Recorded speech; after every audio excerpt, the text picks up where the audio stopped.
Bonjour à tous, bienvenue sur la chaîne Raptistore. Je suis une nouvelle fois heureux de vous retrouver en ce vendredi 20h. Je suis encore plus heureux parce qu'on va parler d'une espèce que j'adore aussi. Je vous le dis souvent quand je vous présente des espèces que j'adore cette espèce, mais parce que j'aime tout. Mais cette espèce là, c'est vraiment aussi un coup de cœur.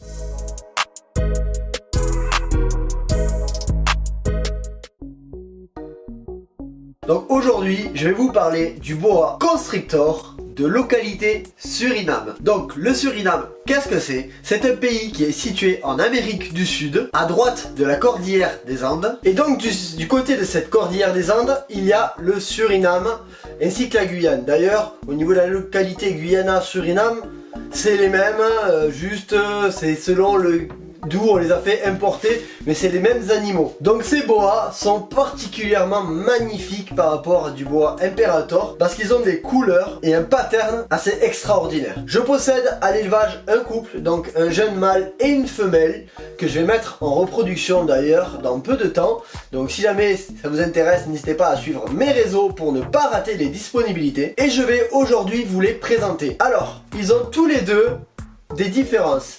Souvent je vous parle de polymorphisme chez le boa, donc au sein même d'une même localité, d'une même mutation, d'une même sous-espèce, parce que le boa est très polymorphique. Vous n'en trouverez pas un pareil, en termes de couleur, en termes de pattern.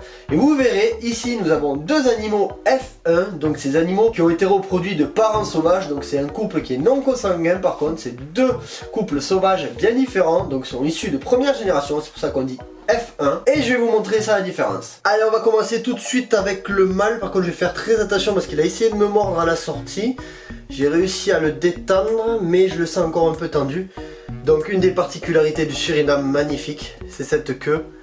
Regardez-moi la couleur de cette queue bien rouge avec du blanc. Pep, regarde par là-bas. Bon après c'est pas bien grave, s'il mord à cette taille là ça fait pas bien mal. Ça surprend souvent. Et regardez-moi ces dessins en forme de chauve-souris, typique du boa constrictor, localité Suriname, mais pas que. Cette couleur rosée, grise, donc un pattern assez sympathique et extraordinaire. Cette queue, je vous la remonte, c'est vraiment magnifique, typique des boa constrictor, d'un blanc et d'un rouge. Voilà, donc ça c'est un animal qui a 2 ans maintenant. Donc c'est mon jeune mâle. Facile à sexer les boa constrictors, même les boas, enfin tous les boidés sont faciles à sexer par popping. Alors quand c'est un mâle on peut pas se tromper. Par contre quand on sent pas les hémipénis, c'est bien de sexer à la sonde parce que des fois chez certains mâles, soit on s'y prend mal, soit on n'y arrive pas.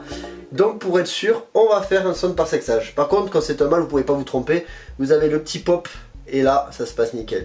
Donc bon là il s'est calmé, je vois il s'est bien détendu, il tire bien la langue. La langue est un très gros indicateur de l'état d'esprit de vos serpents. Je vous ferai une vidéo pour vous en expliquer, notamment sur la désensibilisation. C'est un animal, le boa constrictor, qui va avoir une croissance un tout petit peu plus lente que l'imperator, ça c'est clair. Notamment parce qu'en fait au niveau du nourrissage on peut pas pousser autant que les impérators. Ils sont plus sujets à la régurgitation. Alors une régurgitation ça peut aller même s'il faut éviter. Trop de régurgitation vous allez avoir des problèmes. Donc l'acide gastrique va endommager l'œsophage, etc. etc. Donc là ça y est, je vois que c'est bien calmé. Après il a été surpris peut-être à la sortie du terrain. C'est vrai qu'après c'est des animaux qui sont morphales, donc il faut les approcher aussi d'une certaine manière pour éviter les soucis. Après une fois en main, vous voyez il se calme vite quand même. Donc j'espère en tout cas que ça vous plaît. Je vous laisse apprécier ces magnifiques couleurs, je me répète, mais regardez-moi ça. Ces dessins. Et cette queue, mais regardez ça, avec une ventrale assez mélanique. Moi, je me régale avec ce type d'animal. Je vais maintenant vous montrer la femelle. Alors la femelle, vous la connaissez, vous l'avez déjà vu dans quelques vidéos. Donc un gabarit beaucoup plus gros, je crois qu'elle a 3 ou 4 ans celle-là, il faudrait que je regarde sur les papiers. Bien carrée, vous voyez, elle n'est pas ronde, ça c'est vraiment un sujet sensible dans la théorie française. Il faut faire attention vos bois, quand vous les nourrissez, ils sont beaucoup trop nourris généralement. Et il faut qu'ils soient, comme je vous disais, carrés et pas ronds comme on voit beaucoup malheureusement. Un autre phénotype, vous voyez, on retrouvera bien sûr les ocelles en forme de chauve-souris, sauf que celles-ci, vous voyez, sont beaucoup plus épaisses. Elle est tout aussi grise que lui, Sauf que elle est légèrement un peu plus rosée jaunâtre, donc dû au polymorphisme en fait chez ces animaux. Une queue bien sûr rouge aussi, comme le mâle, avec un blanc parfait. Celle-ci est beaucoup plus grosse, forcément c'est une femelle. Chez les serpents, généralement, le mâle est plus petit que la femelle.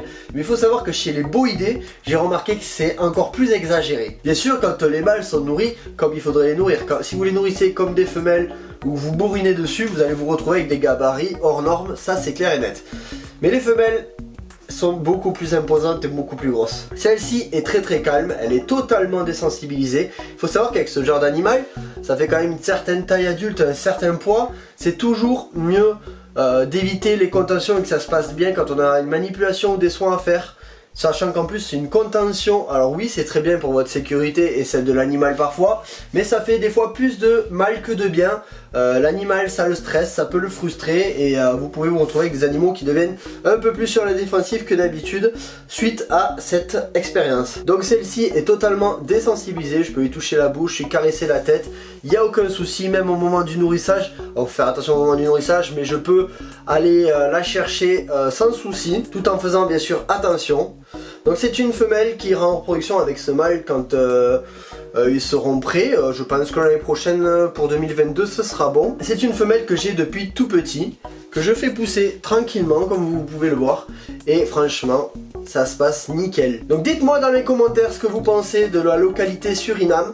Si vous avez des boas chez vous, dites-moi ce que vous avez. Donc mutation, localité, etc. etc. Quels sont vos préférés aussi. Donc n'hésitez pas à me dire ça en commentaire. Donc au niveau du maintien, ce sont des animaux qui sont thermoconformistes. On peut les maintenir en thermorégulateur, 95% de la terrario française fait comme ça, mais le mieux pour eux, ça reste quand même l'idéal, c'est de maintenir en thermoconformiste. Pas trop les chauffer, c'est pas utile. Une bonne température, une TPM suffisante sera suffisant. Ce sont des animaux qui sont semi-arboricoles. Si vous leur donnez la possibilité de grimper et d'aller dans les branches, ils seront là beaucoup dans leurs branches. Ils sont assez actifs, alors ils sont beaucoup diurnes, mais vous les retrouverez assez souvent la journée actifs, sauf bien sûr en période de digestion et encore. C'est des animaux qui aiment bien bouger. Par contre, pensez vraiment au niveau de votre décor à bien le fixer. Il faut savoir que c'est des vrais bulldozers, donc ça il faut le prendre en compte. C'est un animal avec lequel on peut très bien débuter dans la terrario. Moi-même j'ai débuté avec du boa, donc il faut juste savoir être conscient de la taille que ça peut faire adulte. Sur ce genre d'animal, on peut être sur des animaux qui vont faire 2,50 m jusqu'à 10, 15 voire 20 kg pour les plus grosses et les plus vieilles femelles. Ça il faut le prendre en compte. C'est un animal qui est en annexe 2B, donc qui est à faire pucer et identifier auprès de l'IFAP. Après, d'une facilité de maintien extraordinaire quoi. Il y a juste la taille qu'il faut faire attention en fait et être conscient. C'est quand même des bêtes qui vont demander un très grand terrarium adulte. Pareil, en termes de législation, vous avez droit qu'à 3 boas en France. 3 boas adultes ou juvéniles. La loi est passée depuis janvier 2021. Avant, on disait que c'était 3 boas adultes. Maintenant, les juvéniles sont comptés dans les quotas. Donc ça il faut y faire attention. 3 boas, pourquoi? Parce que c'est la taille adulte au final qui a fait qu'ils ont sorti cette loi. Au-delà, vous devrez passer bien sûr votre certificat de capacité. Voilà les amis, on arrive à la fin de cette vidéo. J'espère que vous avez pris plaisir avec moi à observer ces animaux via votre écran. Moi c'est un régal en tout cas de vous les présenter. Je vous les remontrerai bien sûr dans d'autres vidéos, notamment pour le suivi, je vous parlerai de la reproduction, etc. etc. Et bien sûr, on suivra l'évolution aussi de ce couple. En parlant de boa, donc on est dans les boïdés, il va arriver bientôt une vidéo où je vous présente tous mes boïdés, que ce soit Corallus, Epicrates, Candoya, les boa constrictor, les boa imperator, etc. etc. Je vous montrerai aussi d'autres localités de boa constrictor ou imperator, des mutations. En tout cas, merci beaucoup d'avoir suivi cette vidéo, je vous dis à bientôt sur la chaîne Reptistore. Ciao.